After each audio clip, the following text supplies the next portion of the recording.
প্রীতম এবার ঠিকই বিরক্তিতে কপাল কুঁচকালো। মেয়েটি এমন ভাবে তার অফার ফিরিয়ে দিয়েছে যেন প্রীতম তার সাথে ফ্লার্ট করছে। খুবই ইঙ্গিতপূর্ণ ছিল ইনায়ার না বোধক উত্তর। প্রীতমের খুব কঠিন কিছু বলতে ইচ্ছে হলেও বলল না। হঠাৎ খুব মায়া লাগলো তার মেয়েটির প্রতি।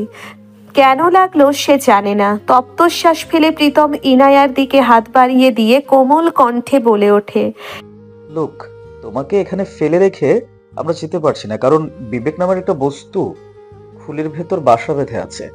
আর এই হাতটা ধরে নাও, এই হাতটা তোমার মায়ের। ইনায়া চমকালো, থমকালো, চেয়ে রইল প্রীতমের দিকে। প্রীতমের বলা কথাটা ছিল তার কাছে সাক্ষাৎ সম্মোহনের মন্ত্র। সে সম্মোহিত হয়েই চেয়ে আছে। প্রীতম আবারও বলল, এছাড়া আমার আর কিছুই বলার নেই, বাকিটা তোমার বিবেচনা ইনায়া মির্জা। ইনায়া কিছুক্ষণ চুপ করে থেকে ধীরে ধীরে তার কাপা হাতটা বাড়িয়ে দিল প্রীতমের দিকে। প্রীতম ম্লান হেসে হাতটা খুব শক্ত করে ধরে এগিয়ে চলল। অতি সাবধানী কদমে এগিয়ে চলল ওরা। ধীরে ধীরে উঠতে লাগলো নাম না জানা এই খুদে মাউন্টের চূড়ায়। পাহাড় অত খাড়া নয়। হাঁটতে মোটেও বেগ পেতে হচ্ছে না প্রীতমের, চামির আর ইনায়ার। ইনায়ার তো মনে হচ্ছে কেউ তাকে শূন্যে ভাসিয়ে নিয়ে যাচ্ছে। সে সম্মোহিত হয়েই চেয়ে রইল তার দাদানের শত্রুর দিকে। এখন নিশ্চিন্ত। মোটামুটি একটা উচ্চতায় পৌঁছে তার তাদের যাত্রা থামিয়ে দিল। মনে হচ্ছে চাঁদটা এখান থেকে খুব কাছে। ফকফকা পরিষ্কার চারিপাশটা। জ্যোৎস্নার আলোয় আলোকিত হয়ে উঠেছে পাহাড়ের কোল। এইবার ধপ করে বসে পড়ল জামি। জিভ বের করে হাঁপিয়ে যাচ্ছিল। কণ্ঠস্বর চিকন করে বলে, শালা এই যাত্রায় বেঁচে ফিরলে আর কোনো পাপ করবো না, পাক্কা এক্কেবারে ভালো হয়ে যাব, আর পাপ্পার কাঠ চুরি করবো না। ইনায়া ততক্ষণে প্রীতমের থেকে হাত ছাড়িয়ে নিয়ে দূরে সরে দাঁড়ায়। প্রীতম ঘাড় ঘুরিয়ে ইনায়াকে দেখতেই চমকে ওঠে কিছুটা। কাটা গাছের সঙ্গে ফেসে ইনায়ার কুর্তি ছিঁড়ে গিয়েছে। পিঠের কাছে অনেকটা জায়গা জুড়ে। ফর্সা পিঠ চাঁদের আলোয় পুরোটা দৃশ্যমান। প্রীতম চোখ সরিয়ে নিয়ে দ্রুত দ্রুত কাঁধ ব্যাগটাকে নামালো। তারপর নিজের জ্যাকেট খুলে ইনায়াকে ডাকলো। শোনো। ইনায়া ঘুরে তাকায়। প্রীতম বলে, এই জ্যাকেটটা গায়ে চাপিয়ে নাও। ইনায়া সর্বোচ্চ 2 মিনিট সময় নিল বুঝতে। ছো মেরে প্রীতমের হাত থেকে জ্যাকেট নিয়ে নেয়। শরীর তার কাঁপছে তীর তীর করে। অস্বস্তি কাটিয়ে প্রীতমও বসে পড়ল জামির কাছে। জামি একটা বড় শ্বাস ছেড়ে বলল, শালা মশা খুব। ব্যাগে ক্রিম আছে, মেখে নে। জামির চোখ দুটো জলজল করে উঠল। উচ্ছ্বসিত কণ্ঠে বলল, তুই ব্যাগটা নিতে বলে এত বেশ করেছিলে, তোর উপস্থিত বুদ্ধির তারিফ করতেই হয়। জামির কথা শুনে আর চোখে ইনায়া প্রীতমের দিকে তাকালো। প্রীতম মৃদু হেসে জামির কথার জবাব না দিয়ে নিজের ব্যাগের জিপার খুলল। তল্লাশি চালিয়ে তার ব্যাগ থেকে বেরোলো একটা স্লিপিং ব্যাগ, একটা লাইটার, চাকু, এক 250 মিলিলিটারের পানির বোতল আর 2টো চকোলেট। জামিও নিজের ব্যাগ খুলল। তার ব্যাগে ছিল একটা স্লিপিং ব্যাগ, একটা পানির বোতল, মশার ক্রিম আর একটা পাওয়ার ব্যাংক। প্রীতম তার পানির বোতলটা ইনায়ার দিকে এগিয়ে দিল। ইনায়া কোনো রকম সংকোচ ছাড়াই নিল। তবে পানি খেলো সামান্য। পানি খেয়ে লম্বা শ্বাস ফেলে ইনায়াও ধপ করে বসে পড়ল, ওদের থেকে দূরত্ব বজায় রেখে। জামি ইনায়াকে বলল, আচ্ছা বলো তো, তুমি কেন এত রাতে ধেই ধেই করে ওই ফেস্টিভ্যালের দিক গিয়েছিলে? তোমার সাহস তো কম না। ধমকের মতো করে বলল জামি। ইনায়া কপট রাগ দেখিয়ে জামিকে বলল, দেখুন, কথায় কথায় এভাবে আমাকে শাসন করবেন না অযথা। আমি আমার ফ্যামিলি থেকে যথেষ্ট শাসন পাই। হ্যাঁ, এই তো শাসনের নমুনা। জামি বিড়বিড় করে বলে। ইনায়া এবার পাত্তা দিল না, অন্যদিকে ফিরে বসে রইল। ক্লান্ত খুব সে। তর্ক করার শক্তি নেই। পিন পতন নীরবতা ওদের মাঝে। নিবিড় নিস্তব্ধ পাহাড়ের কোলে নাম না জানা পোকামাকড়ের কীর্তন শোনা যাচ্ছিল। নীরবতা ভেঙে প্রীতম হাতের চকোলেট থেকে একটি চকোলেট ইনায়ার দিকে এগিয়ে দিল। কোমল কণ্ঠে বলল, নাও। ইনায়া কিছুক্ষণ চকোলেটটার দিকে দৃষ্টি নামিয়ে রেখে বলল, দরকার নেই, ধন্যবাদ। প্রীতমও খেলো না। 2টো চকোলেটই জামিকে দিয়ে বলল, তুই খা। জামি কিছুক্ষণ উসখুস করে চকোলেট 2টো নিল। যদিও ওর খিদে পেয়েছে, তবুও খেলো না। ব্যাগের ভেতর রেখে বলল, থাকুক, অতি জরুরি প্রয়োজনে কাজে লাগবে। তিনজন পুনরায় চুপচাপ হয়ে গেল। আকাশের চাঁদটার দিকে তাকিয়ে ইনায়া গভীর নিঃশ্বাস ফেলে বারে বারে দু চোখ বেয়ে পানি গড়িয়ে পড়তেই সন্তর্পণে মুছেও নেয় তা। প্রীতমকে উদ্দেশ্য করে বলতে লাগলো, আচ্ছা একটা কথা বলো তো, তুমি এমন কেন? না মানে তোমাকে দেখলে মনে হয় না তুমি ওই ইরফান মির্জার বোন। ইনায়া প্রীতমের দিকে তাকালো, ধরা গলায় বলল, কেন? না, ইরফান যেরকম তুমি তার বিপরীত, অথচ তোমার হওয়া উচিত ছিল তোমার দাদানের মতো মার্কাটারি। আমার দাদান মার্কাটারি নয়। কণ্ঠে দৃঢ়তা এনে বলল ইনায়া। জামিয়ার প্রীতম দুজনেই উচ্চস্বরে হেসে উঠল, যেন তারা একটি মজার কৌতুক শুনল। হাসছে তো হাসছেই। বিরক্ত হলো ইনায়া, তবে বিরক্তি চেপে রেখে বলল, সত্যি বলছি, দাদান একটু রাগী, শুধু আপনাদের ধারণার মতো মার্কাটারি নয়। হাসি থামালো দুজনেই। জামি গম গম করে বলল, শোনো, তোমাকে একটা সাজেশন দিই তোমার দাদার ব্যাপারে। এখান থেকে বেঁচে ফিরলে সকাল বিকাল দুবার বরফ কুচি মাথায় ঢালবে ওর, এবং কখনো ওর বিয়ে করাবে না। ইনায়া অবাক হওয়ার ভান করে বলল, কেন কেন? কেন আবার? রাগের মাথায় বউ মারবে ও, আর পুরো পরিবার শুদ্ধ জেলে পুষবে তোমরা। আল্লাহ জানে কোন মেয়েটার জীবন নষ্ট হবে। সেই বোনটির জন্য সমবেদনা জানাই। লঙ্কা রাজ তোমরা দাদান। ইনায়া আহত গলায় জামিকে শুধালো। আপনি আমার দাদানকে রাবণের সাথে তুলনা দিলেন? দাঁত কপাটি বের করে জামি হাসতে লাগলো। ইনায়া চুপ করে রইল। জামি আর প্রীতমের কথা তার একটুও ভালো লাগছে না। তবুও যে লোকগুলো তাকে এতটা সাহায্য করলো তাদের সাথে তর্ক করারও ধৃষ্টতা নেই তার, তাই অন্যদিকে মুখ ঘুরিয়ে রইল সে। প্রীতম বুঝলো ইনায়ার মন খারাপ হলো। কিছুক্ষণ চুপ থেকে সে বলল, মন খারাপ করো না, তবে তোমার দাদানের একটা ভালো দিক অবশ্যই আছে, বলবো? ইনায়া তাকাই প্রীতমের দিকে, অস্ফুটে বলে। কি? প্রীতম গম্ভীর কণ্ঠে বলল, কি আবার? সে অনেক ভালো মারামারি করতে পারে। আবারও পেট চেপে ধরে হাসিতে ফেটে পড়ল জামি। হাসছে প্রীতম। ইরফান মির্জার বোনকে একা পেয়ে দুই বন্ধু একটু শোধ তুলছে তাকে খেপিয়ে। ইনায়া অবশ্য এইবার কোনো প্রতিবাদ করলো না। প্রীতম আর জামির হাসি দেখে তার হঠাৎ খুব স্বস্তি হচ্ছে। লোক দুটো ভালো, শুধু ভালো নয়, অসম্ভব ভালো। এত স্নিগ্ধ নির্মল কিশোর সুলভ হাসি দেখে ইনায়ার এটাই মনে হচ্ছে। অস্থিরতার মুহূর্ত কাটছিল না দুই ভাইয়ের। নিজেকে সব থেকে অসহায় এবং ব্যর্থ মনে হওয়ার মুহূর্ত এটি। উৎকণ্ঠা মস্তিষ্কে দামামা বাজিয়ে চলেছে অবিরত, অথচ দুজনের হাত পা বাঁধা। টেন্টের মধ্যে অস্থির পায়চারি আর বাড়ির লোকের ফোন কল ইগনোর করে বেশ কয়েক ঘন্টা কাটিয়ে দিয়েছে। 20 মিনিট অন্তর অন্তর করছে লাইভ চেক। এখনো অবধি কোনো আপডেট পাওয়া যায়নি। ইরফানের শান্ত ভাব আর বজায় থাকেনি, অস্থির হয়ে উঠেছে ক্রমে ক্রমে। দুহাতে মাথার চুল খামচে ধরে বড় বড় নিঃশ্বাস ফেলছিল। ইহান তার ছোট ভাইয়ের দিকে রইল দীর্ঘ সময়। তখনই বাইরে শোরগোলের আওয়াজ হলো। ইহান ইরফান একে অপরের দিকে তাকিয়ে ছুটে বাইরে বেরোলো। গোটা ক্যাম্পে 12 জন সেনা। তারা চটলা পাকিয়ে কারোর সাথে তর্ক করছে, অস্পষ্ট কথোপকথন। ইহান এগিয়ে গেল। কদম বাড়াতেই কানে পৌঁছলো এক স্বল্প পরিচিত নারী কণ্ঠ, যে কণ্ঠে সবসময় থাকে দৃঢ়তা। ভিড় ঠেলে এগিয়ে গেল ইহান, তার পেছন পেছন ইরফান। কণ্ঠস্বরের সাথে এই অবয়বতার স্বল্প পরিচিত। ছোটখাটো শরীরে একটা সাদামাটা শাড়ি, কোমরের কাছে কলমি লতার ন্যায় দুলতে থাকা লালচে কালো চুলের লম্বা বিনুনি। ইহান আরো 2 কদম এগিয়ে গিয়ে রাশভারী গলায় বলল, এক্সকিউজ মি। পেরুনা সেনাদের সাথে তর্ক থামিয়ে ঘুরে দাঁড়ায় ইহানের দিকে। তার শরীর তীর তীর করে কাঁপছে। কাঠিন্যতা ছেয়ে থাকা মুখে, ভেজা ভেজা নীল দুটো চোখে তাকিয়ে থাকে শুধু ইহানের মুখের দিকে। 3 জন দীর্ঘ সময়ের নীরবতায় আচ্ছন্ন হয়েছিল। দূরে কোথাও থেকে কোনো জঙ্গলি জন্তুর হাড় হিম করা মৃদু আওয়াজ ভেসে আসছে। আওয়াজটা বেশ দূর থেকেই আসছে, খুব কাছাকাছি নয়। ইনায়ার নিঃশ্বাস ক্ষণ হলো আতঙ্কে। এমনিতেই বেশ জড়সড় হয়ে বসেছিল চুপচাপ। ধ্বনি কানে যেতেই প্রীতমদের দিকে কিছুটা এগিয়ে বসলো, কিন্তু ওদের দিকে তাকালো না। প্রীতম বিষয়টি ধরতে পেরে ফিচেল হাসলো। অত্যল্পকাল বসে থেকে উঠে দাঁড়ায় সে। রাত যত গভীর হচ্ছে চাঁদের আলো ততটা প্রখর হচ্ছে, যেন চাঁদ আজ এই 3 বান্দার স্বাদ দিতে যাচ্ছে। প্রীতম উঠে দাঁড়িয়ে এদিকে ওদিকে চারিদিকে তাকিয়ে নিচু হয়ে ঝুঁকে তুলে নিল তার আধুনিক স্লিপিং ব্যাগটা। জামি হাঁ করে প্রীতমের কাণ্ড দেখছিল। প্রীতম আজ দুদিন ধরে করে কেমন হিরো হয়ে উঠছে।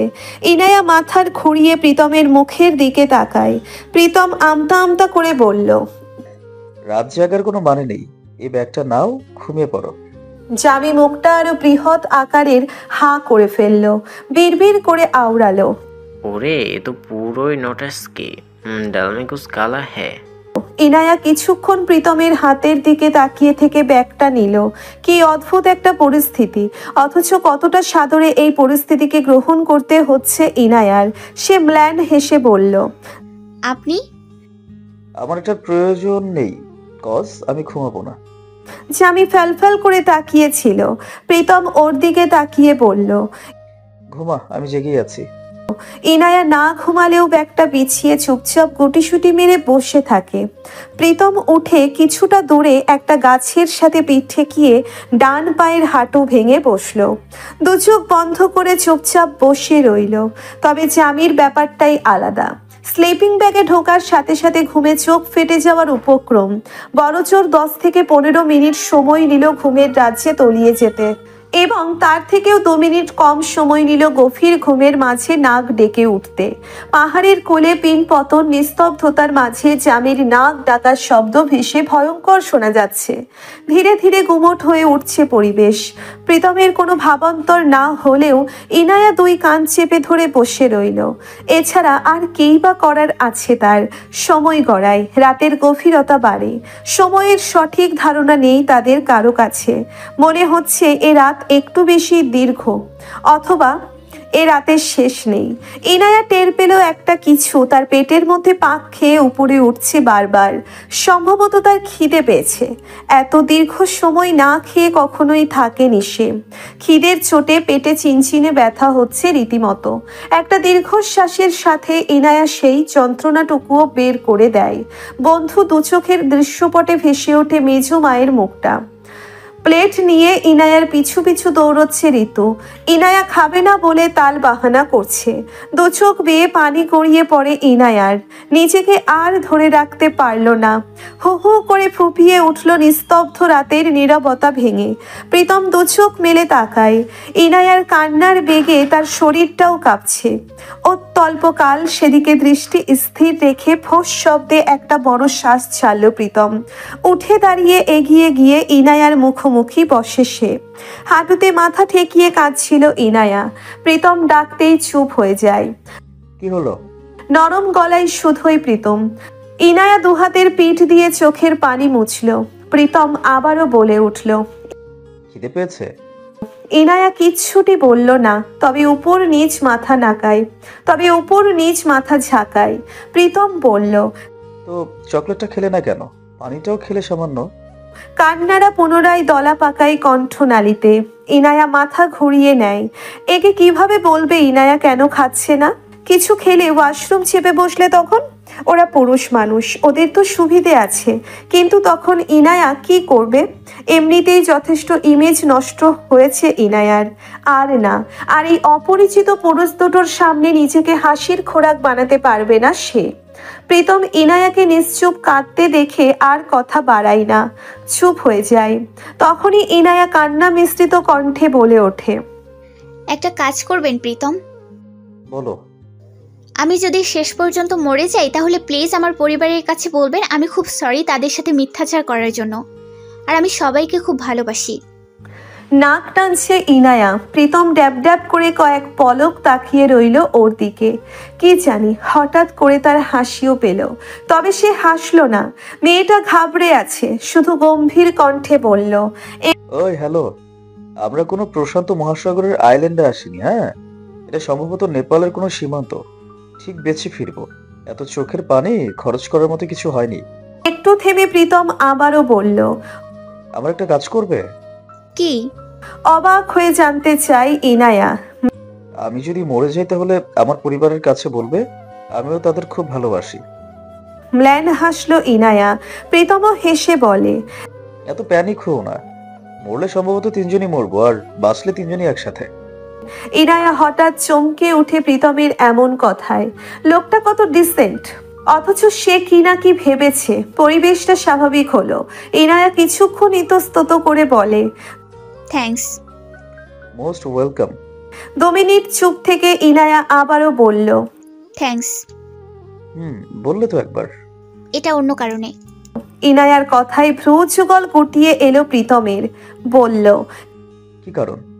কিছুটা সময় নিল ইনায়া, নিচু স্বরে বলল, পাপা, বড় বাবা, মেজো বাবা আর দাদানদের ছাড়া অন্য কোনো পুরুষের পাশে কখনো নিজেকে এতটা সেফ মনে হয়নি। প্রীতম চোখ সরিয়ে নেয় ইনায়ার থেকে। ইনায়া বলতে থাকে, দাদানের সাথে আপনার কি নিয়ে এত শত্রুতা বলেন তো?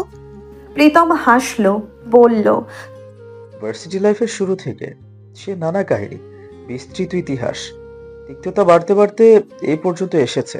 শেষ ঝগড়া হয়েছিল একটা মেয়ে নিয়ে। দুজনেই মেয়েটাকে পছন্দ করতাম। চমকালো ইনায়া।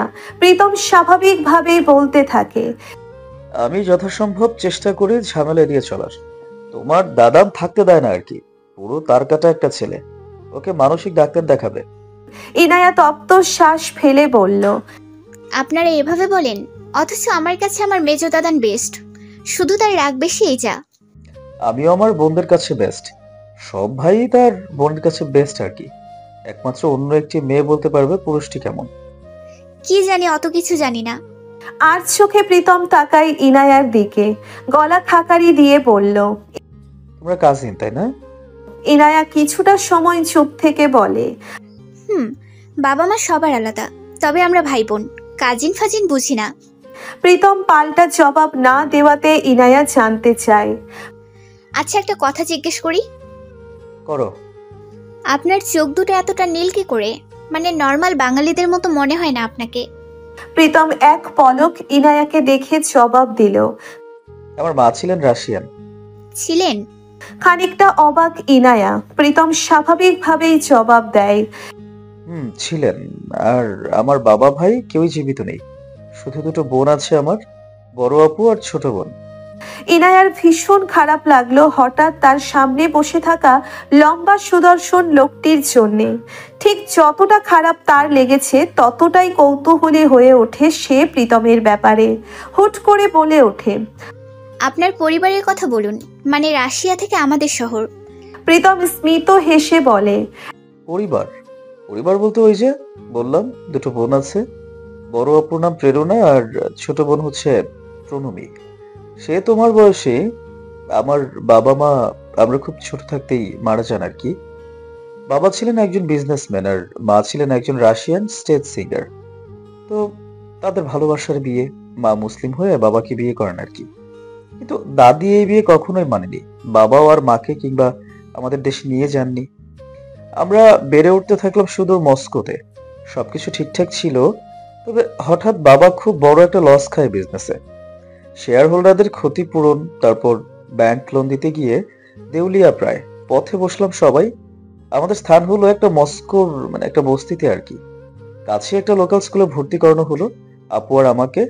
হঠাৎ একদিন আমরা স্কুল থেকে ফিরে দেখলাম যে বাবা মারা গিয়েছেন। সুইসাইড ছিল। কপালে রিভলভার ঠেকিয়ে নিজেকে শেষ করেছে বাবা। মা বাবার এমন মৃত্যু মেনে নিতে পারলো না। সেও চলে গেল বাবার মৃত্যুর 25 দিনের মাথায়। আমি তখন 12 বছর বয়সী আর কি। আর বড় আপু 15 আর প্রণমী হচ্ছে 5। ওই অবস্থায় আমরা 3 ভাই বোন অথই সাগরে ভাসতে লাগলাম। ধর্মান্তরিত হওয়ার কারণে আমাদের মাকে কিংবা আমাদের পরিচয় দেয়নি আমার নানা বাড়ির লোক। আমরা 3 ভাই বোন কিছুদিন একটা আশ্রমে পড়ে থাকলাম। ঠিক সে সময় দেশে আমার দাদি পুত্র শোক কাটিয়ে খোঁজ লাগায় আমাদের। একটা দাতব্য সংস্থা আমাদের দেশে আসার ব্যবস্থা করে দিল। আমরা বাংলাদেশে এলাম। দাদির আশ্রয়ে বছরখানেক থাকতে পেরেছিলাম। দাদিও মারা যান। অতঃপর আমাদের স্থান হয় আমাদের ছোট ফুপির বাড়িতে। ওখান থেকে 3 ভাই বোন পড়াশোনা করতে লাগলাম। ফুফার অবস্থা অতটা ভালো ছিল না, তাই আপু খরচ চালানোর জন্য পার্লারে টুকটাক কাজ করতে মানে কাজ শুরু করলো আর কি। কাজ করে। তো এভাবে যাযাবরের মতো বাঁচতে লাগলাম 3 ভাই বোন। হঠাৎ একদিন আমার ছোট বোনটা, যে কিনা 6 বছর বয়সী ছিল, সে একটা দুর্ঘটনায় তার দৃষ্টিশক্তি চিরতরে হারিয়ে ফেলে। আমার এক দূর সম্পর্কের চাচা ওকে সম্ভবত রেপ করার চেষ্টা করেছিল। নিজেকে বাঁচিয়ে দৌড়াতে গিয়ে উঁচু সিঁড়ি থেকে পড়ে যায় প্রণমী। আজীবনের জন্য দৃষ্টি প্রতিবন্ধী ট্যাগ লেগে যায় ওর নামের পাশে। এতটুকু বলে প্রীতম থেমে গেল। ইনায়ার দু চোখে তখন পানি জমেছে লোকটার কথা শুনে। বুকটা ভারী হয়ে উঠেছে। একবার চাইলো লোকটাকে বলবে, থাক, আর কিছু শুনতে চাইছি না। কিন্তু সে বলল না। তার ভীষণ জানতে ইচ্ছে করলো ওই মানুষটার কথা। প্রীতম বলতে থাকলো, দাদির গয়না বেচে চিকিৎসা করিয়েও প্রণমীকে ঠিক করতে পারিনি, কখনো ঠিক হবেও না। বড় আপু পড়াশোনা ছেড়ে দিল পুরোপুরি, পার্লারে কাজ করতো আর আমাদের পড়াতো। 19 বছর বয়সেই যথেষ্ট দায়িত্বশীল হয়ে উঠেছিল আপু। হঠাৎ একদিন আমার এক পারিবারিক অনুষ্ঠানে আপুকে দেখে ফেলে আমার ফুফুর বাড়ির দিকের এক আত্মীয় আর কি। লোকটার নাম হচ্ছে শাওকাত ওয়াসিদ। প্রথম দেখাতেই আপুকে পছন্দ করে, আমাদের ব্যাপারে খোঁজ খবর নেয়। ঠিক 2 দিন পরেই ফুপির কাছে বিয়ের প্রস্তাব পাঠায় সে। তিনিও ছিলেন আমাদের মতো এতিম, পেশায় একজন আর্মি মেজর ছিলেন। প্রস্তাব পেয়ে আপু নাকচ করলো। দুলাভাইয়ের বয়সটা একটু বেশি ছিল আপুর থেকে। পরে ফুপি অনেক বুঝিয়ে টুঝিয়ে আপুকে রাজি করেন আর কি। বিষয়টা হলো যে আমরা পেলাম একজন অভিভাবক। আপু পাগলের মতো ভালোবেসে ফেললো তার স্বামীকে। দুলাভাই আমাদের 2 ভাই বোনের দায়িত্ব নিজের কাঁধে তুলে নিল পুরোটা। ওই দুর্ঘটনার পরে প্রণমীর মনস্তাত্ত্বিক অনেকটা জটিলতা দেখা দিয়েছিল আর কি। তার নিয়মিত চিকিৎসা থেকে শুরু করে আবার পড়াশোনা সবকিছু ভাইয়া দেখতো। আপুকেও আবার ভর্তি করিয়ে গ্রাজুয়েশন কমপ্লিট করালেন আর কি। বিয়ের 4 বছরের মাথায় যখন আপু 8.5 মাসের গর্ভবতী, তখন খবর এলো দুলাভাই মারা গিয়েছেন একটা মিশন চলাকালীন সময়ে। ছলো ছলো চোখে ইনায়া শুনছিল প্রীতমের কথাগুলো। ধরা গলায় বলল, আর তারপর? তারপর আর কি, আমাদের অবস্থা হলো হচ্ছে জসিমউদ্দিনের সেই কবর কবিতাটার ওই লাইনটার মতো, বুঝলে? যেখানে যাহারে জড়ায়া ধরেছি সেই চলে গেছে ছাড়ি। একটু দম নিল প্রীতম, বলতে লাগলো, শুদ্ধ আপুর ছেলেটা জন্মালো। আপু সরকার থেকে অনেক টাকা পেল। দুলাভাইয়ের সেভিংস তো ছিলই। আমি তখন তোমাদের শহরে থাকতাম পড়াশোনার কারণে। টুকটাক টিউশনিও করতে শুরু করলাম, কারণ তখন আপুর কাছে হাত পাততে বাধ্য খুব। আপু, প্রণমী, শুদ্ধ আর মিস জেনিকে নিয়ে দুলাভাইয়ের বাড়িতে থাকতো। মিস জেনি ছিলেন আমাদের ছোটবেলার গভর্নেন্স। আপুর বিয়ের পর একদিন মস্কো থেকে এলেন আমাদের খোঁজে। সেই থেকে আমাদের সাথেই আছে এদেশে। আমাদের এক ফুফাতো দুলাভাই ছিলেন, বড় ফুফার মেয়ে জামাই। সে টুকটাক আপুর কি বলে সুবিধা অসুবিধা দেখতেন আর কি। বিষয়টা আমার সেই বোনের পছন্দ হয়নি। আপু যথাসম্ভব সেই দুলাভাইকে এড়িয়ে চলতেন। শেষমেশ আপুকে একদিন খুব অপবাদ দিল ওই বোনটি। সেই থেকে আপুর ডিপ্রেশন শুরু হলো। তার উপর আমাদের সেই দুঃসম্পর্কের চাচাও জেল থেকে ছাড়া পেল। সব মিলিয়ে আপুর কাছে ওই শহরটা বিষাক্ত লাগতে শুরু করলো। আমি আপুকে এখানে এই শহরে নিয়ে এলাম। দুলাভাইয়ের সেই বাড়িটা বিক্রি করে আপু একটা ফ্ল্যাট কিনলো আর ভাইয়ার সব সেভিংস দিয়ে শুরু করলো বিজনেস। আল্লাহ আপুকে বিপদ দিলেও কখনো থামিয়ে রাখিনি, জানো। যথেষ্ট সফল সে হয়েছে। আমরাও খুব ভালো আছি। আমিও সফল বলতে গেলে আর কি। টুকটাক ফ্রিল্যান্সিং করে দারুণ যাচ্ছে দিন। আর প্রণমী, ওকেও আগলে রাখার জন্য আমি আর আপু আছি বর্তমানে। এই তো, এই হচ্ছে আমার পরিবারের গল্প। এভাবে তোমাদের শহরে এলাম। থামলো প্রীতম, তাকালো ইনায়ার দিকে। ইনায়া চোখ সরিয়ে নিয়েছে ততক্ষণে। তার চোখ দুটি যে ভেজা। একটা লম্বা শ্বাস ফেলে গলা ঠিক করে বলল, সরি। প্রীতম ম্ল্যান হাসলো, বলল, সরি কেন? এভাবে খুঁচিয়ে জানতে চাইলাম সব। আর তোমার আপুর জন্য খুব খারাপ লাগছে। তাকে আমি দেখেছি, সম্ভবত ভীষণ সুন্দরী, চোখ ধাঁধিয়ে যায়। প্রীতম মুচকি হাসলো। পরিবেশটা কেমন গুমোট হয়ে গিয়েছে। নিজেকে ধাতস্থ করে ইনায়ার দিকে তাকিয়ে বলল, তোমার পরিবার নিয়ে কিছু বলো, সব তো আম্মারটাই শুনে নিলে। মৃদু হেসে ইনায়া বলল, আমার পরিবার নিয়ে আর কি বলবো। নিঃসন্দেহে একটা 51 সুখী পরিবার। আমি সবার খুব আদরের। তা বুঝতে পেরেছি। ইনায়া মুচকি হাসে। প্রীতম বলে, আচ্ছা, তুমি রাজি কিভাবে করালে তোমার ফ্যামিলিকে? এত দূরে আসতে দিল এত আদরের মেয়েকে? ইহান আর ইরফান মির্জার আলাদি বোনকে? ইনায়া লজ্জিত ভঙ্গিতে বলল, না, প্রথমে রাজি ছিল না, পরে ইমোশনাল ব্ল্যাকমেল করলাম বড়দের। অন্যায় করেছো। জানি তো, তবে আমি কি করতাম? আমি জাস্ট হাঁপিয়ে উঠেছিলাম একঘেয়েমির জীবনে। ঘর কোনো ব্যাংক ছিলাম। সবাই আমাকে কি ডাকে জানেন? ব্রয়লার মুরগি। প্রীতম চকিতে ফিরে চাই ইনায়ার দিকে, কিছুক্ষণ তাকিয়ে থেকে বলল, এভাবে বলে? হুম। তুমি একটু মোটা, এটা কোনো খুঁত নয়, এটা তোমার স্বকীয়তা। তাই এভাবে আর কখনো অন্যের কথায় প্রভাবিত হয়ে কোনো সিদ্ধান্ত নেবে না। ইনায়া মাথা নিচু করে মুচকি হাসে। মোটা হওয়াটা খুঁতই, সেজন্যই তো ইনায়া কখনো লাইফে একটা লাভ কনফেশন পায়নি, না কেউ কখনো তাকে প্রপোজ করেছে, অথচ ওর সব বান্ধবীরা রোজ দুটো করে পায়। অবশ্য এ নিয়ে ইনায়া খোড়াই কেয়ার করে, সে তো নিজের কেরিয়ার নিয়ে ভাবে সব সময়। প্রীতম ইনায়ার অন্য মনস্কতা দেখে তুড়ি বাজালো। ইনায়ার ঘোর কেটে যায়। প্রীতম বলে, কিছু সময় ঘুমাও, সকাল হতে দেরি নেই, সম্ভবত আমাদের বেরিয়ে পড়তে হবে। তখনই হাই তুলতে তুলতে ঘুম ভেঙে উঠে বসে জামি। বিরক্তি মাখা কণ্ঠে প্রীতমকে বলে, ভাই তোদের প্রবলেম কি? ঠিকমতো ঘুমাতেও দিবি না? তোদের থেকে তো ওই টেররিস্টগুলো ভালো ছিল। ইনায়া আর প্রীতম দুজন হাসলো। জামি চোখ মেলে ওদের দিকে তাকিয়ে থাকে। প্রীতম বলে, ও কাজ ছিল, তাই ভাবলাম গল্প করি, তুইও আয়। জামি প্রীতমের আচরণে বারংবার অবাক হচ্ছে। মেয়েটাকে নিয়ে আদিক্ষেতার শেষ নেই। এই প্রীতমের মনে নিশ্চয়ই কিছু চলছে, ভাবলো জামি। এক ঝটকায় সব মনে হওয়া ধারণাকে ঘাড় ধাক্কা দিয়ে সরিয়ে জামি উঠে দাঁড়িয়ে ইনায়ার পাশে গিয়ে বসলো। নির্দিষ্ট দূরত্ব বজায় রেখেই নরম গলায় বলল, কাঁদছিলে? দেখো মেয়ে, ভয় পেও না, আমরা খারাপ লোক নই। নিজেরা সেফলি এখান থেকে বেরোতে পারলে তোমাকেও সাথে করে নিয়ে যাব। ইনায়া জবাবে শুধু হাসে। প্রচুর মশা এই পাহাড়ে। জামি দুবার মুখে বর্গীয় শব্দ করে বলে, এই বালের মশাগুলোকে কি করি বলতো? মুখ চেপে হাসছে ইনায়া। জামি বলল, হাসছো কেন? গালি দিলাম বলে?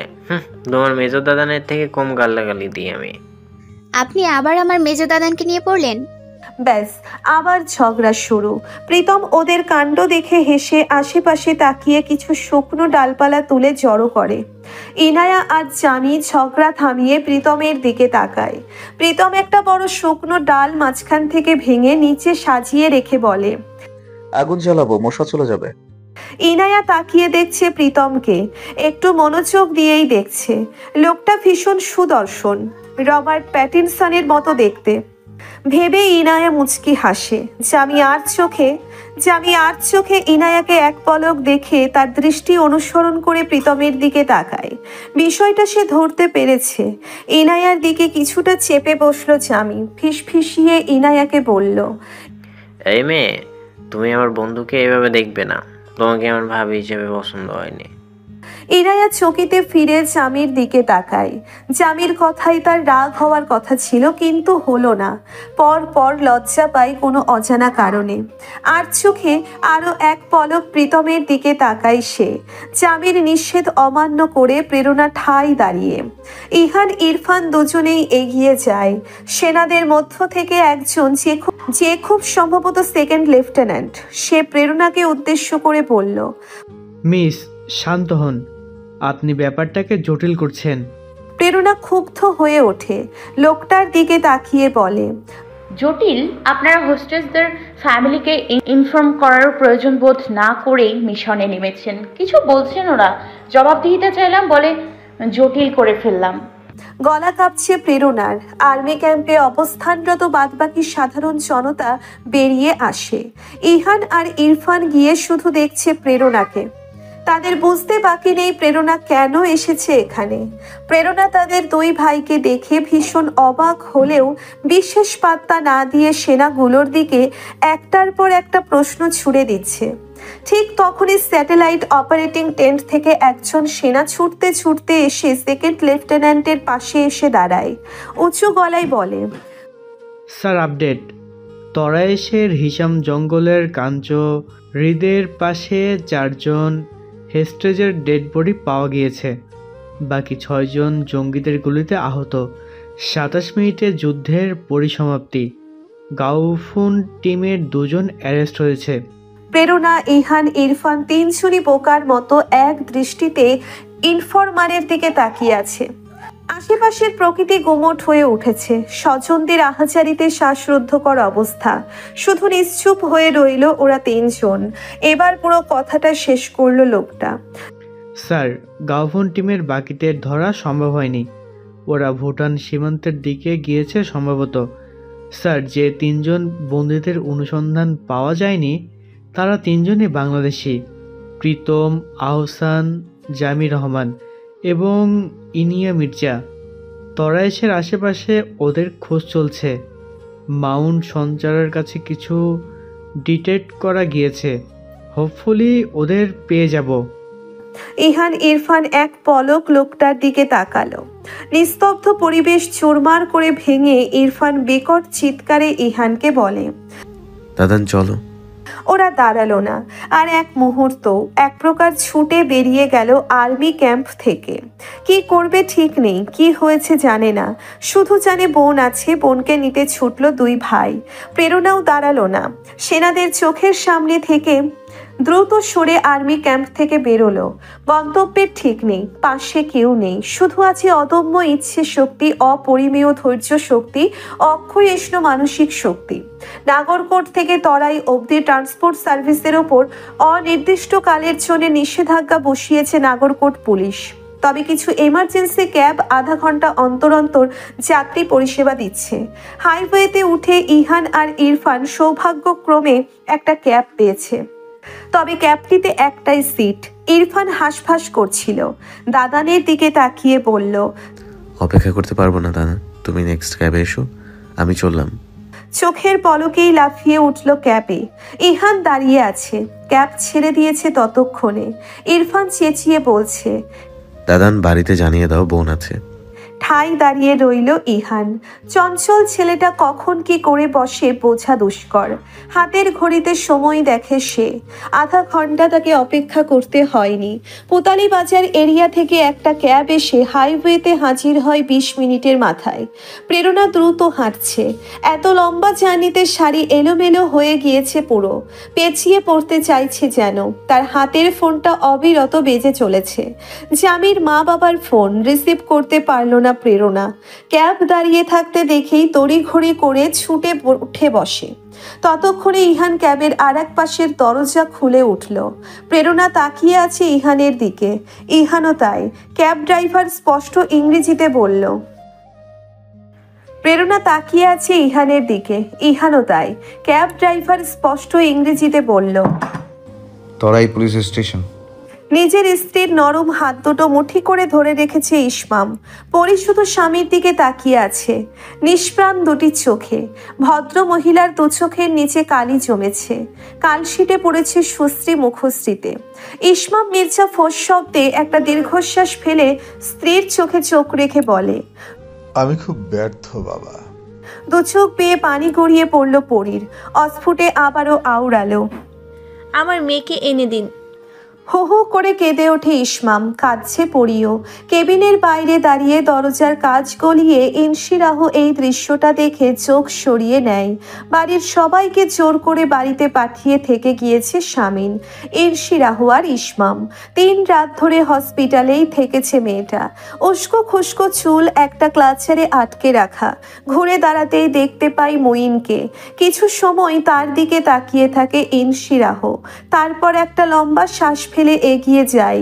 বলিষ্ঠ দেহি গম্ভীর পুরুষটি তার দিকে এগোতে থাকা এলোমেলো মেয়েটিকে দেখে বিব্রত হয় খুব। আবারও সেই অদ্ভুত অস্বস্তি। চোখ সরিয়ে অন্যদিকে তাকায় সে। ইনশিরাহ গিয়ে মঈনের মুখোমুখি দাঁড়ায়, কণ্ঠে কোমলতা ঢেলে বলে, দৌড়াত ধরে আমাদের পরিবারের পাশে আছেন, আপনাকে অসংখ্য ধন্যবাদ। মঈন অপলক তাকিয়ে আছে ইনশিরাহর দিকে। না কোনো জবাব দেয়, না কঠিন চেহারায় কোনো পরিবর্তন আনে। ইনশিরাহ বলতে থাকে, আপনার তো ডিউটি আছে, আপনি বিশ্রাম নিন অনুগ্রহ করে। মঈন তবুও দাঁড়িয়ে রইল। এমসি রাহ যাকে চাঁদরেল হিসেবে জানে, সে যে নিজের অদ্ভুত অনুভূতির অস্বস্তি লুকোতে চেহারা অস্বাভাবিক কঠিন করে রাখে, সেটি সম্পর্কে এমসি রাহ তো জানতেই পারল না। ঘুরে দাঁড়ায় এমসি রাহ। তখনই তার ফোন বেজে ওঠে। ইহানের ফোন কল। কাঁপা হাতে ফোনটা রিসিভ করে সে। মঈন ফরাজি তাকিয়ে আছে তার কাঁপতে থাকা হাতের দিকে। 2 মিনিট নীরব থেকে ইহানের কথা শুনল এমসি রাহ। পর পর কেঁদে ফেলল সে। মঈনের মুখভঙ্গি বদলে গেল।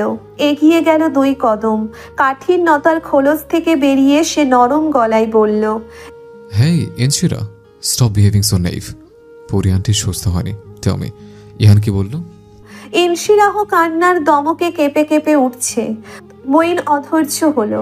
নিজেই ইহানের নাম্বার ডায়াল করলো।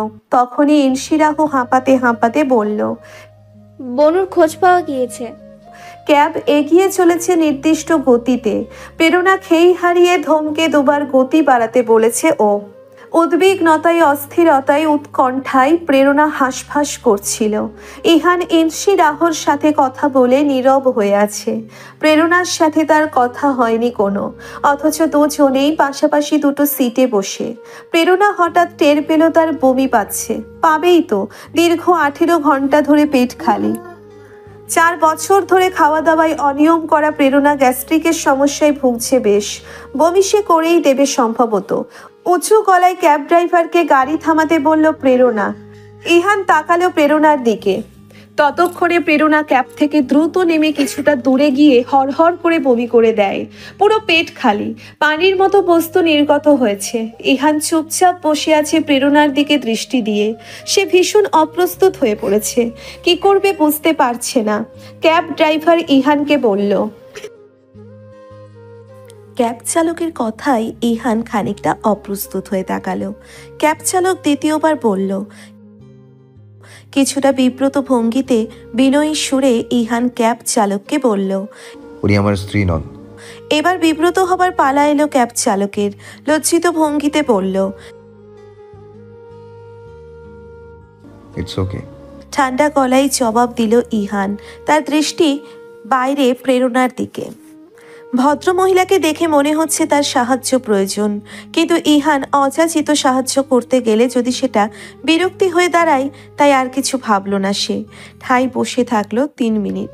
ক্যাব চালক একটু উঁচু গলায় প্রেরণাকে বলল। প্রেরণা জবাব দিচ্ছে না, বুকে হাত দিয়ে হাঁপাচ্ছে। ইহান এবার জড়তা কাটিয়ে ক্যাব থেকে একটা পানির বোতল নিয়ে নেমে দাঁড়ালো। লম্বা কদমে এগিয়ে গেল প্রেরণার দিকে। মুখে কিছু বলল না, শুধু পানির বোতল এগিয়ে দিল প্রেরণার সামনে। ফর্সা মুখটা লালচে হয়ে আছে, কপালে বিন্দু বিন্দু ঘামের ফোঁটা জমেছে। ল্যাম্পপোস্টের আলোতে তা চকচক করছে। নীলমণির চোখের দৃষ্টি ঘোলাটে। ইহান তাকিয়ে আছে নির্নিমেষ। প্রেরণা কোনো সংকোচ ছাড়াই কাঁপা কাঁপা হাতে বোতলটা নিয়ে নেয়। তার গোটা শরীরটাই কাঁপছে। মুখে পানির ছাপটা দিয়ে সামান্য কুলি করল সে। ইহানের গম্ভীর পুরুষালী কণ্ঠ তাকে শুধায়, আর ইউ ওকে? প্রেরণা দুপাশে মাথা ঝাঁকিয়ে কম্পিত হাতে তার পার্স থেকে ব্যাংকিং কার্ডটা বের করে ইহানের দিকে এগিয়ে দিয়ে বলল, যদি কিছু মনে না করেন, ওই স্টোর থেকে আমার জন্য কিছু প্যাকেটজাত খাবার এনে দিলে খুব উপকৃত হতাম। আসলে আমার বোধহয় আর দাঁড়ানোর শক্তি নেই। ইহান প্রেরণার হাতের কার্ডটার দিকে তাকিয়ে আছে। প্রেরণা ততক্ষণে একটু ধাতস্থ হয়। ইহানের চোখের দিকে তাকিয়ে বলে, প্লিজ। ইহান ম্লান হাসে। তারপর আশেপাশে তাকিয়ে একজন রোড সাইড ফল বিক্রেতা মহিলাকে ডেকে অনুরোধের সুরে বলে, আন্টি, ওনাকে একটু ধরে গাড়িতে বসিয়ে দিন, উনি অসুস্থ। নেপালি ভদ্রমহিলা প্রেরণাকে ধরে। প্রেরণা তার হাতের কার্ডটা তখনও ইহানের দিকে এগিয়ে ধরে কোনো মতে বলল, এটা নিন। ইহান আবারও প্রেরণার হাতের দিকে তাকায়, তারপর কার্ডটা না নিয়েই চলে যায়। সিটে পিঠ হেলিয়ে 2 চোখ বুজে আছে প্রেরণা। শাড়ির আঁচলটা ডান কাঁধে জড়ানো। শীত লাগছে বেশ। শালটা সাথে করে আনেনি। নাগরকোটে যে হোমস্টেতে প্রেরণা উঠেছে সেখানে ফেলে এসেছে। খানিক বাদে ইহান এলো। তার হাতে একটা প্যাকেট এবং পানির বোতল। সিটে বসে সেগুলো প্রেরণার হাতে দিয়ে ক্যাব ড্রাইভারকে বলল গাড়ি চালাতে। গতি আগের থেকে কিছুটা বাড়িয়ে ক্যাব চলছে গন্তব্যের দিকে। প্রেরণা প্যাকেট খুলে দেখলো 2টো স্যান্ডউইচ আর রাইস কেক। চুপচাপ বিনা বাক্য ব্যয়ে সামান্য পরিমাণ খেলো সেখান থেকে। তারপর পার্স থেকে একটা ঔষধ বের করে খেয়ে নিল। ইহান আর চোখে এক পলক প্রেরণাকে দেখে তার দৃষ্টি জানালার বাইরে রাখে। ইরফান কলটা রিসিভ করছে না। ওদিকে দুবার ইনশিরাহ কল করেছে, ইসমাম কল করেছে। এতবার বুঝিয়ে বলার পরেও বুঝতে চাইছে না কেউ। প্রেরণার টিস্যু দিয়ে মুখটা মুছে এবার ইহানের দিকে তাকিয়ে বলে, ধন্যবাদ।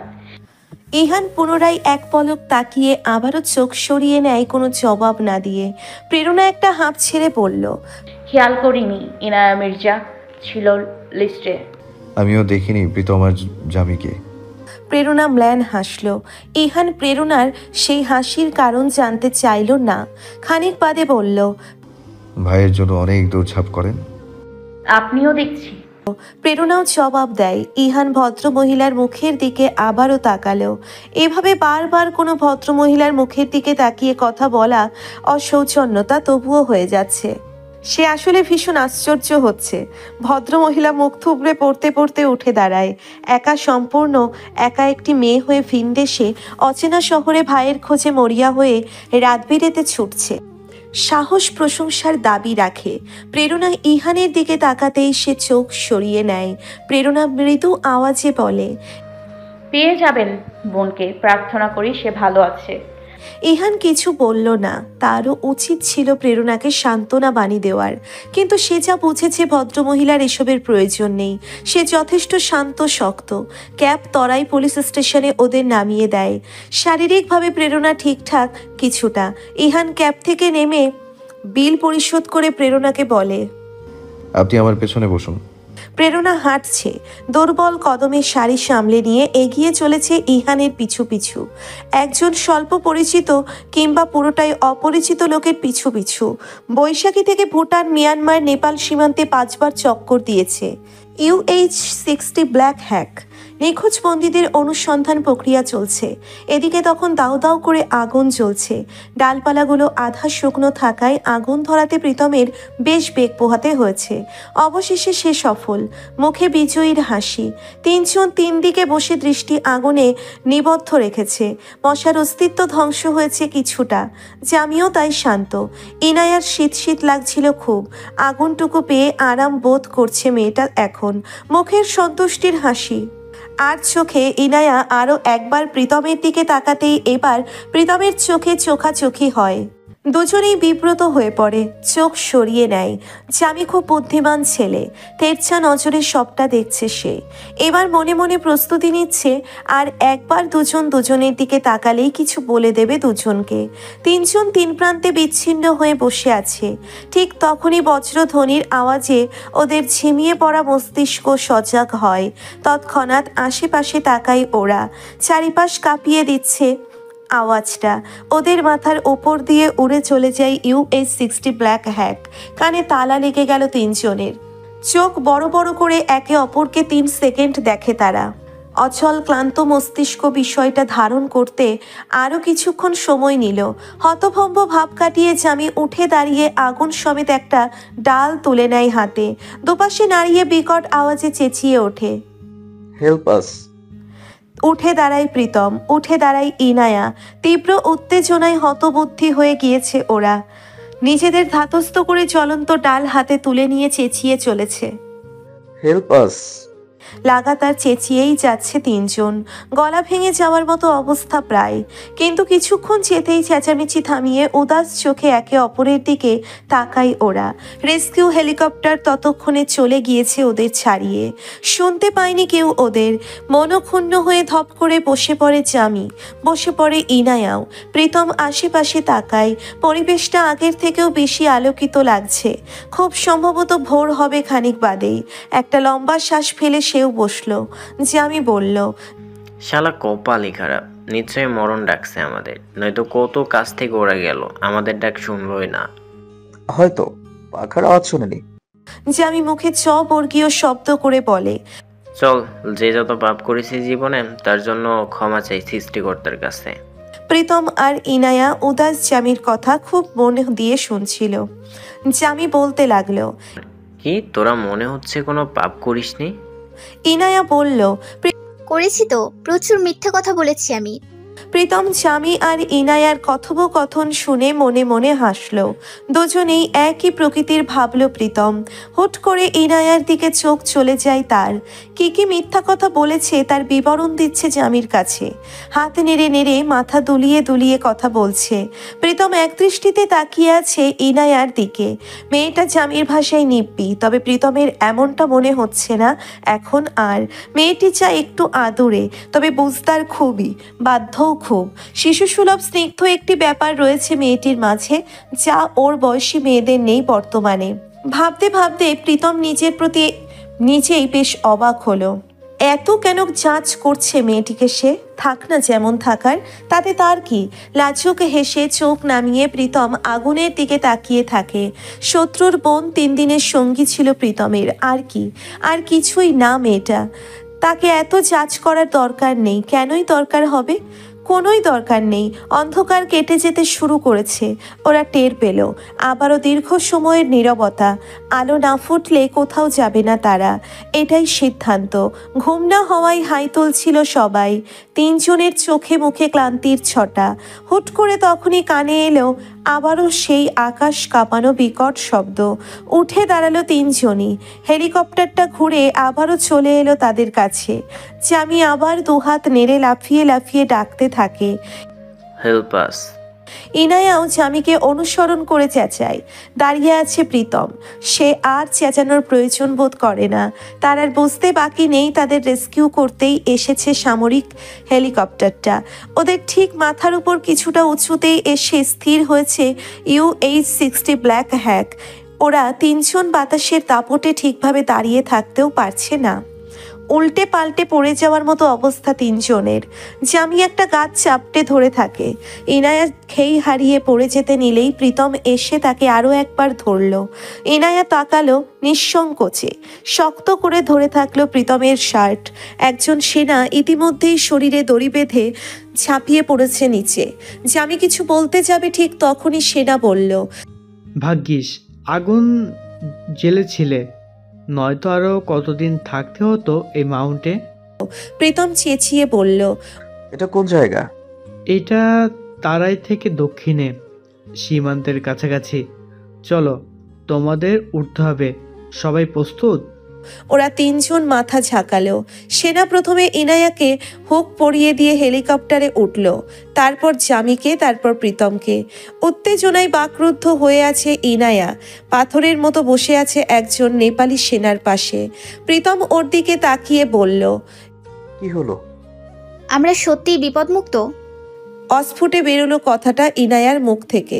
প্রীতম হাসলো, মাথা ঝাঁকিয়ে বলল, হ্যাঁ, শত্রুর বোন। তরাই পুলিশ স্টেশনে ইরফান আগেই পৌঁছে খোঁজ খবর নিয়ে বসেছিল। জরুরি ভিত্তিতে পুলিশ ফোর্স বেরিয়েছে বন্দীদের জিম্মায় নিতে। রেস্কিউ করে বন্দীদের নাগরকোট আর্মি ক্যাম্পে নেওয়ার আগে এখানে নিয়ে আসা হবে। ইহান আর প্রেরণা গিয়ে দাঁড়ালো তখন। ইরফান মাথা তুলে দেখল প্রেরণাকে। কিছুক্ষণ তাকিয়ে থেকে সে উঠে ইহানকে বলে বোনকে নিয়ে আসছে। প্রেরণা 2 কদম এগিয়ে যায় সামনে, খানিকটা কাতর হয়ে বলে, আর আমার ভাইয়েরা? প্রেরণা বুঝতে পেরেছে সে ভুল মানুষকে প্রশ্ন ছুঁড়েছে, তাই ঘুরে দাঁড়িয়ে দায়িত্বরত একজন পুলিশ কর্মকর্তাকে শুধালো। প্রীতম, আহসান এবং জামি রহমান। মিস, খবর পেয়েছি, একজন মেয়ে ও 2 জন ছেলে। আশা করছি তারাই হবে। প্রেরণা বুকে হাত চেপে কিছুক্ষণ চোখ বন্ধ করে দাঁড়িয়ে থেকে একটা গভীর নিঃশ্বাস ফেলল। তারপর একটা চেয়ারে ধপ করে বসে পড়ল। তরাই পুলিশ স্টেশন থেকে 1.5 কিলোমিটার দক্ষিণে রাঞ্চি স্টেডিয়াম। UH-60 ব্ল্যাক হ্যাকটা 3 জন উদ্ধারকৃত বাংলাদেশি হোস্টেজ নিয়ে অবতরণ করলো এখানে। পুলিশের কোর্স আগেই পৌঁছিয়েছে। প্রেরণা, ইহান, ইরফান পৌঁছলো কিছু সময় আগে। খবর পেয়ে প্রখরা থেকে এমার্জেন্সি ফ্লাইটে রওনা দিয়েছে মিসেস মৈথি আর ইনায়ার 5 বান্ধবী। হেলিকপ্টার ল্যান্ড করার সাথে সাথে স্টেডিয়াম অপেক্ষামান সাংবাদিকরা সরব হয়ে ছুটল হেলিকপ্টারের কাছে। শ্বাসরুদ্ধকর মুহূর্ত। প্রেরণা চেষ্টা চালিয়ে যাচ্ছে নিজের মনকে শক্ত রাখার। এত দূর পর্যন্ত যখন শক্ত থাকতে পেরেছে, এখন কেঁদে কী লাভ হবে? বরং তা হাস্যকর হবে। কিছুটা দূরত্বে ইহান আর ইরফান 2 ভাই টানটান হয়ে দাঁড়িয়ে আছে। হেলিকপ্টার থেকে সেনাদের সহযোগিতায় এক এক করে নামলো জামি, ইনায়া এবং সবশেষে প্রীতম। ওরা বিধ্বস্ত প্রায়। ইনায়ার গায়েও শক্তি ফুরিয়ে এসেছে। দুর্বল শরীরে মাটিতে পা রাখার সাথে সাথে শরীর ভেঙে পড়ে যেতে চাইল নাজুক মেয়েটা। পেছন থেকে আবারও ওকে ধরে ফেলল প্রীতম শক্ত হাতে। ইরফান মির্জা বোনকে রেখে তাকিয়ে আছে প্রীতমের ধরে থাকা বোনের হাতের দিকে। হুট করেই চোয়াল শক্ত হয়ে উঠল তার অজানা কারণে। আর এক মুহূর্তও দাঁড়িয়ে না থেকে এগিয়ে গেল ইরফান, ইহান। ভাইকে দেখতে পেয়ে ছুটল প্রেরণাও। ইনায়া ঠিক হয়ে দাঁড়িয়ে ঘুরে তাকায় প্রীতমের দিকে। ধীরে ধীরে তার দৃষ্টি এসে নামে নিজের হাতে। যে হাত প্রীতম শক্ত করে ধরে ফেলেছে। দুজন দুজনের দিকে তাকিয়ে আছে। ইনায়া নির্নিমেষ দেখছে কালো মোটা ফ্রেমের চশমার নিচে গভীর নীল চোখ দুটোকে, বিশ্বস্ত দুটি চোখকে। হঠাৎ বাহুতে টান অনুভব হতেই ইনায়ার ঘোর কাটে। ইরফান এসে বোনকে এক প্রকার ছোঁ মেরে প্রীতমের হাত থেকে ছাড়িয়ে নেয়। ইনায়া বাক রুদ্ধ হয়ে কয়েক পলক দুই দাদানকে দেখতে পেয়ে ঝাঁপিয়ে পড়ল ইহানের গায়ে। ফুপিয়ে উঠল সে। ইহান বোনের মাথায় হাত বুলিয়ে দিচ্ছে, নরম গলায় বলছে, সব ঠিক আছে বুড়ি, সব।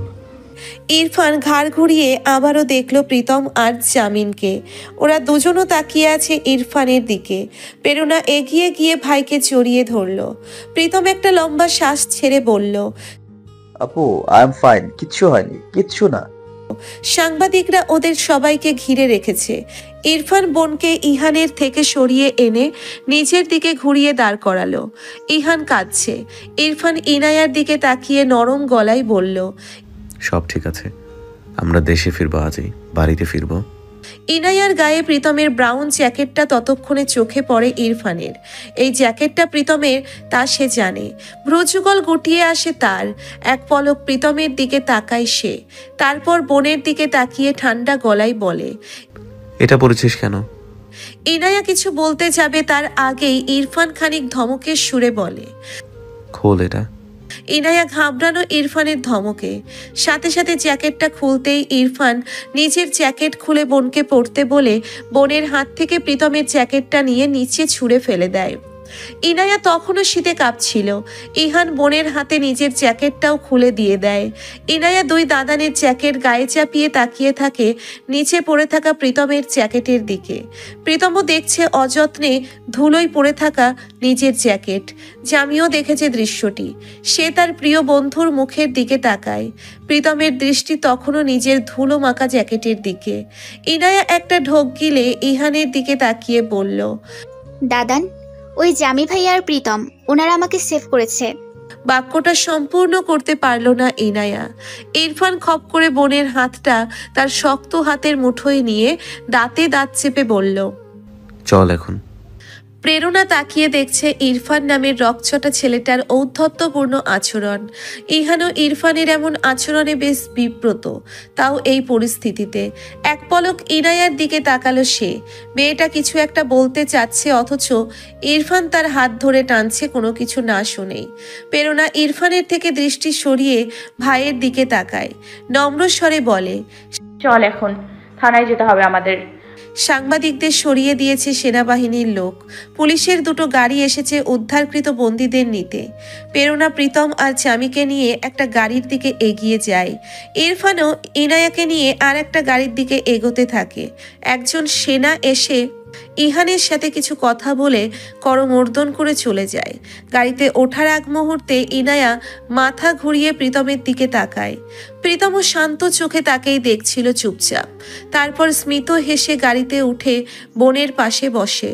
ইনায়া কয়েক পলক দাঁড়িয়ে থাকে অযথা। হঠাৎ তার হাতে টান লাগতেই চমকে ওঠে সে। ইরফান ইনায়াকে টেনে গাড়িতে বসিয়ে দেয়। ইহান মাথা ঘুরিয়ে প্রেরণা প্রীতমদের আরো একবার দেখে উঠে পড়ে গাড়িতে। সে বসেছে ইনায়ার পাশে, আর ইরফান বসেছে শামিনের শাড়ির সিটে। গাড়ি চলতে শুরু করে। ওদের গাড়িতে 3 জন নেপালি পুলিশ অফিসাররাও ছিল। রাঞ্চি এরিয়া ছাড়িয়ে গেলে ইনায়াদের গাড়ি প্রীতমদের গাড়ি থেকে অনেকটা সামনে চলে যায়। ইনায়া দুর্বল শরীরটা সিটে হেলিয়ে দিয়ে ঝিমুচ্ছিল। উঁচু নিচু মসৃণ রাস্তায় গাড়ির দুলুনিতে ঘুমিয়ে পড়ল কিছুক্ষণ বাদেই। মাথা ঠেকলো বড় দাদানের কাঁধে। সামনের সিটে বসে মিররে ইরফান বোনের মুখের দিকে তাকিয়েছিল দীর্ঘ সময়। মুখভঙ্গি শান্ত কিংবা দৃষ্টি তীক্ষ্ণ। হুট করে নীরবতা ভেঙে ইরফান ইনায়াকে বলে ওঠে। ওরা আর তুই এক হলি কিভাবে? কঠিন ছিল বাচন ভঙ্গি। ইনায়া ঘুমিয়ে আছে, সাড়া দিল না। ইহান ঘুমন্ত বোনের মাথাটা ঠিক করে দিয়ে ইরফানকে ধমকের সুরে বলল, এখন ওকে জেরা করার সময়, স্টপ। তরাই পুলিশ স্টেশনের বাইরে সাংবাদিকদের জটলা। তাদের সাথে ব্রিফিং শেষে পুলিশের একজন ঊর্ধ্বতন কর্মকর্তা কম্পিউটার অপারেটিং রুমে এসে পৌঁছয়, যেখানে ইনায়া, প্রীতম এবং জামি রয়েছে। মিসেস মৈথি ইনায়াকে জড়িয়ে ধরে কাঁদছে। এ গালে ও গালে দোগালে অসংখ্য চুমু খেয়ে ফোপাচ্ছে ভদ্রমহিলা। ইনায়া নিজের ভোগান্তি ভুলে মৈথিকে সান্ত্বনা দিতে তৎপর হলো। ইনায়ার 5 বান্ধবী দূরে দাঁড়িয়ে কাঁদছে। তারা একটু এসেছিল ইনায়ার কাছে, ইনায়াকে জড়িয়ে ধরতে, কিন্তু ইরফান মির্জার অগ্নিদৃষ্টিতে সবাই দমে যায়। পা বাড়ানোর সাহস করল না তার সামনে। কামরার দুপাশে দুটো জটলা, এক পাশে প্রেরণা, প্রীতম, জামি এবং অন্য পাশে ইনায়ার পরিবার।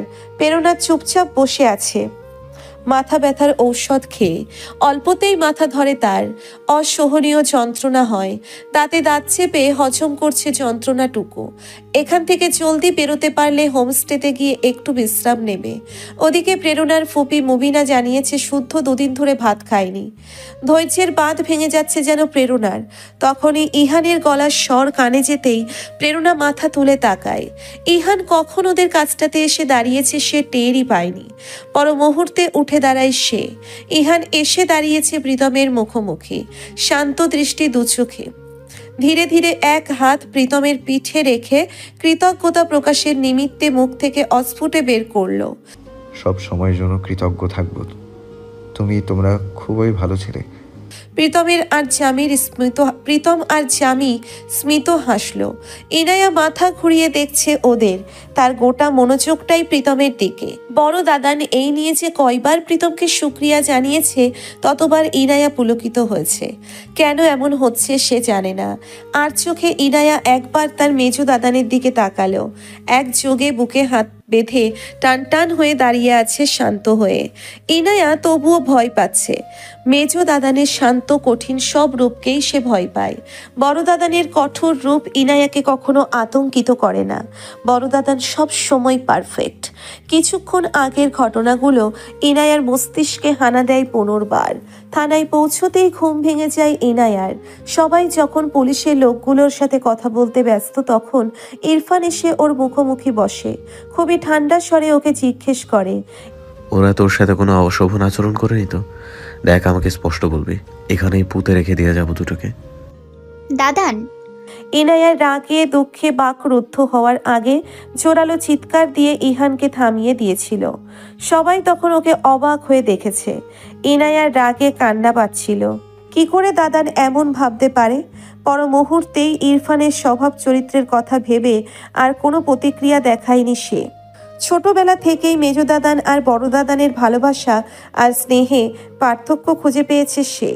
উদাহরণ হিসেবে বলা যায়, ইনায়াকে কখনো একটি কুকুর তাড়া করলে বড় দাদান সবসময় আগে ইনায়াকে সুরক্ষিত করত, আদর করে ভয় দূর করত ইনায়ার, তারপর কুকুরটাকে প্রতিহত করত। অপরদিকে ইরফান ছিল পুরোপুরি বিপরীত। তার আগে কুকুরটাকে না মারা পর্যন্ত শান্তি হয় না। একবার কুকুর মারতে গিয়ে কুকুরের কামড় খেয়ে অপারেশন থিয়েটার অবধি গিয়েছিল। আরও একটি ঘটনা মনে পড়ল ইনায়ার। ছোটবেলায় বাড়ির বড়রা একদিন কেউই বাড়িতে ছিল না। তখন বাড়িতে ছিল ইহান, ইরফান, ইনশিরাহ, ইনায়া, শেহা আর দীপ্ত। দীপ্ত স্বভাবত খুব দস্যি ছিল। ইনশিরাহর পোষা বিড়ালটাকে বড্ড জ্বালাচ্ছিল। বিড়ালটা হঠাৎ দীপ্তকে মারাত্মক আক্রমণ করে বসে। দীপ্ত আহত হয় খুব।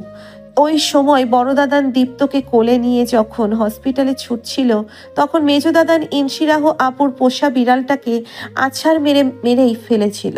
ওই ঘটনার পরে মেজো দাদানকে সাইকিয়াট্রিস্ট দেখানোর সিদ্ধান্তও নেওয়া হয়েছিল। কিছু বছরের মধ্যে মেজো দাদানের স্বভাবে নম্রতা প্রকাশ পেল। বড়রাও দুশ্চিন্তা মুক্ত হলো, কিন্তু আবার সেই আগের মতো অবস্থা হয়ে যাচ্ছে দিনকে দিন। ভীষণ প্রতিশোধ পরায়ণ হয়ে উঠেছে মেজো দাদান। বিশেষ করে ভাই বোনের ব্যাপারে হলে তো কথাই নেই। ইহানের গলার আওয়াজে ঘোর কেটে যায় ইহানের। ইহান ওর দিকে তাকিয়ে বলল, হসপিটাল যেতে হবে, just for normal medical check up. Inaya আর চোখে আবারও মেজদাদানকে দেখল। তার দৃষ্টি অনুসরণ করে ইহানও তাকালো ইরফানের দিকে। অতঃপর এগিয়ে গেল সে। দাঁতে দাঁত চেপে কঠিন গলায় বলল, প্রীতম আর জামিকে ধন্যবাদ বলে আয়। ইরফান তাকিয়ে আছে ইহানের দিকে। ইহানের গলার তেজ বেড়ে যায়। প্রীতম আর জামিকে ধন্যবাদ দিয়ে আয়। শুনলি তো, থানায় এসে সবটা। তো 7 বছরের শত্রুতা থাকতে পারে, তবে ও ইনুকে বাঁচাতে হেল্প করেছে। যা গিয়ে কৃতজ্ঞতা জানা। পটকা মাছের মতো ফুলে আছে ইরফানের গম্ভীর মুখটা। গম গম করে বলল, তুমি তো 10 বার জানালে। ইরফান, হ্যাঁ হ্যাঁ, আমিও কৃতজ্ঞ। আর রাঞ্চির ইনসিডেন্টটা সাডেন রিয়াক্ট ছিল, ওভাবে ইনুর হাত ধরে রেখেছিল, তাই মেজাজটা খিটে। পরিস্থিতি বুঝে রিয়াক্ট করতে শেখ। ওর গার্ডিয়ানের সামনে আমার মুখটা ছোট করিস বারবার। ইরফান ভাইয়ের কথায় তার দিকে চোখ ছোট ছোট করে তাকালো। দৃষ্টি ঘুরিয়ে একবার দূরে প্রেরণাকেও দেখল। পুনর্বার দাদানের দিকে তাকালো। ইহান ভ্রু উঁচায়। না আন্টি। ভাইয়ের ধমকে এগিয়ে যায় ইরফান। চঞ্চল পায়ে গিয়ে প্রীতমের পিছনে দাঁড়ায়। প্রীতম তখন প্রণমীর সাথে ফোনে কথা বলছিল। পিছু ফিরে তাকাতেই একটা ধাক্কার মতো খায়। তাকিয়ে থাকে অপলক। প্রেরণাও আশ্চর্য হয়ে গিয়েছে। ওদের দ্বিতীয় দফায় অবাক করে দিয়ে ইরফান বলল, আমার বোন জেনেও এত হেল্প করেছিস, তার জন্য থ্যাঙ্কস।